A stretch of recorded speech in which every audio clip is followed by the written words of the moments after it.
जय हिंद बच्चों, नवरात्रि की शुभकामनाएं। हैप्पी न्यू ईयर हम लोगों का तो यही है, आप जानते हैं। बीकॉम फर्स्ट ईयर के बच्चे बिजनेस इकोनॉमिक्स का इम्पॉर्टेंट पेपर मांग रहे थे और हमने कुछ क्वेश्चन 8-10 क्वेश्चन गेस किया है। अच्छा क्वेश्चन जिसमें आपके शॉर्ट और लॉन्ग आंसर दोनों मिल जाने चाहिए। लगभग चीज़ें मिल जाएंगी। तो क्वेश्चन को देखना स्टार्ट किया जाए।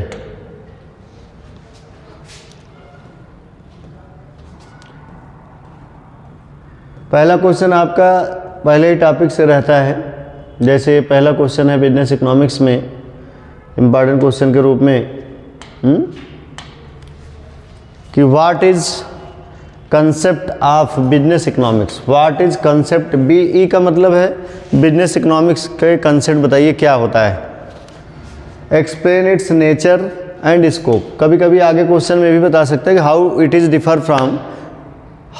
Is differ from journal economics. Journal economics और इसमें क्या फ़र्क है, कि क्वेश्चन हमने आपको बहुत बेहतरीन तरीके से बताया है। दूसरा क्वेश्चन है what is the concept objective end of the demand forecasting. मांग पूर्वानुमान के कंसेप्ट क्या है, क्या होता है, और इसके साथ ही साथ इसके उद्देश्य बताइए। Explain about the different methods of demand forecasting. जो डिमांड फॉरकास्टिंग है इसके विभिन्न विधियां बताइए। इसमें थ्योरेटिकल मेथड भी हैं और प्रैक्टिकल मेथड भी हैं, दोनों ध्यान रखिएगा। एग्जाम में आते हैं इसको लिखना पड़ेगा। फिर हम लोग आते हैं बेटा क्वेश्चन नंबर 3 पर। क्वेश्चन नंबर 3 क्या बोलता है कि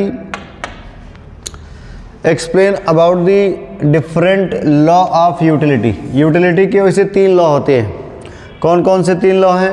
एक DMU है, law of DMU diminishing marginal utility, एक EMU और एक कंज्यूमर सरप्लस है। खासकर इसमें पूछा गया कि what is the difference between the law of diminishing marginal utility. आपको पता होगा DMU को सबसे पहले किसने दिया था? H.H. गोसेन ने दिया था। बाद में मार्शल ने डेवलपमेंट किया था। फर्स्ट लॉ ऑफ गोसेन है, ये सेकेंड लॉ ऑफ गोसेन है। तो इनके कंसेप्ट में क्या डिफरेंस है इसको बताना एग्जाम में। फिर आगे क्वेश्चन में है what is salient features of perfect competitive market. Perfect competitive market यानी पूर्ण प्रतियोगी बाजार के साइलेंट फीचर्स कौन कौन से होते हैं। How it is differ from imperfect competition. अपूर्ण प्रतियोगिता से इसमें किस प्रकार से भिन्नता पाई जाती है, डिफरेंस क्या होता है। Explain about the firm equilibrium. Explain the firm equilibrium in PCM। PCM में हम लोग फर्म का संतुलन कैसे निर्धारित करते हैं। What are the methods. Short run में, लॉन्ग रन में सारे डायग्राम आपको बनाना, बड़ा इंपॉर्टेंट क्वेश्चन माना जाता है एग्जाम के लिए। फिर अगला क्वेश्चन है 5 नंबर पे what is Ricardian theory of rent. आपने डेविस रिकार्डो का नाम सुना होगा अगर आप इकोनॉमिक्स पढ़ रहे हैं। तो डेविस रिकार्डो साहब ने रिकार्डियन थ्योरी ऑफ रेंट दिया था। तो पूछा what is the Ricardian theory of rent. Explain it's assumption. इसके एजम्पशन बताइए, लिमिटेशन बताइए। How it is different from the modern theory of the rent. ये मॉडर्न थ्योरी से किस प्रकार से भिन्न है, अलग है इसमें। और कहने का मतलब रिकार्डियन थ्योरी और मॉडर्न थ्योरी में क्या फ़र्क है, इस बात को लिखना है एग्जाम में। अगला क्वेश्चन जो आप में आ रहा है बेटे, वो आ रहा है कि what is law of variable proportion. अनुपात हाँ, इसको हिंदी में बोलते हैं विभिन्न अनुपातों का अनुपातिक नियम बोलते हैं। उत्पादन का एक लॉ होता है, इसको लॉ ऑफ प्रोडक्शन भी बोलते हैं। Law of variable proportion. Explain it's assumption. इसकी मान्यता बताओ, इसके लिमिटेशन बताओ इकोनॉमिक्स में। बहुत इंपॉर्टेंट क्वेश्चन है, डायग्राम बनेगा इसमें भी। क्वेश्चन नंबर 7 में जब हम लोग क्वेश्चन नंबर 7 देखेंगे, पूछा है explain about the short run and long run relationship between cost and output. बड़ा इंपॉर्टेंट क्वेश्चन एग्जाम के लिए, बहुत इंपॉर्टेंट क्वेश्चन। कॉस्ट और आउटपुट में शॉर्ट रन और लॉन्ग रन कौन सा रिलेशन होता है। डिसीजन मेकिंग कौन कौन से टूल्स हैं जो कॉस्ट एनालिसिस में इस्तेमाल होते हैं, ये भी बताना है आपको। इसके बाद क्वेश्चन नंबर 8 पर है what is the salient features. फिर बात वही आ गई, salient features. What is the salient features of monopoly market. एकाधिकार बाजार के मोनो साइलेंट फीचर बताइए। इसमें फर्म का इक्विलिब्रियम कैसे होता है और डिस्क्रिमिनेटिंग डिस्क्रिमिनेशन नहीं, डिस्क्रिमिनेटिंग।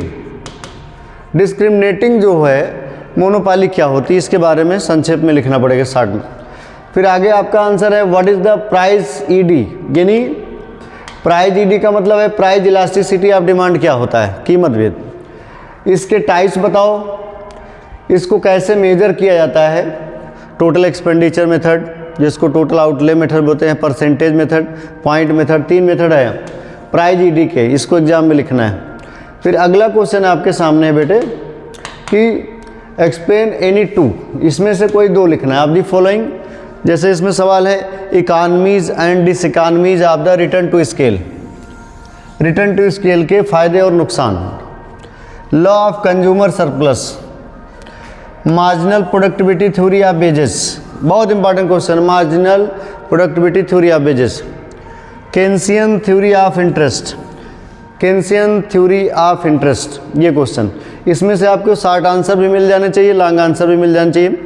लगभग 60 से 70-80% क्वेश्चन आपको मिल जाना चाहिए। ये मैं आपसे बजरंगबली से कामना करता हूँ कि आपको सारे क्वेश्चन लगभग मिलें। बढ़िया से पेपर दीजिए। जय हिंद, जय भारत।